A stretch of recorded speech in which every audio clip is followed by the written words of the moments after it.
മൂന്ന് സമയത്ത് നമ്മൾ കുളിക്കരുതെന്നാണ്. കുളിക്കാതെ പരമാവധി സൂക്ഷിക്കുക. മൂന്ന് സമയത്ത്. ഒന്നാമത്തേത് നട്ടുച്ച സമയമാണ്. ഒരു 12 മണി തൊട്ട് 12:30 വരെ. അതൊക്കെയാണ് ഈ നട്ടുച്ച എന്ന് പറയുക. അല്ലെങ്കിൽ എന്താണ്, ഒരു മണിയൊക്കെ കഴിഞ്ഞാൽ പിന്നെ നട്ടുച്ച കഴിഞ്ഞു, പിന്നെ ഉച്ച കഴിഞ്ഞിട്ടുള്ള സമയമാണ്.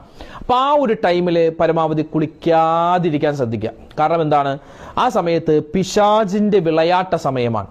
അതുപോലെ മറ്റൊരു സമയമാണ് മഗ്രിബ് ബാങ്ക് വിളിക്കുന്നതിന് തൊട്ട് മുമ്പുള്ള സമയം.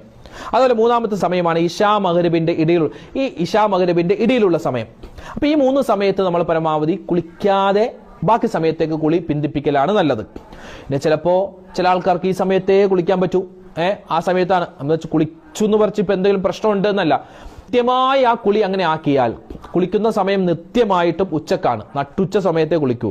മഗ്രിബിന് തൊട്ട് മുമ്പാണ് എല്ലാ ദിവസവും കുളിക്കുന്നത്. എല്ലാ ദിവസവും ആക്കൽ അത് ശാരീരികമായ പല പ്രയാസങ്ങളും ചിലപ്പോൾ ഉണ്ടാക്കിയേക്കും.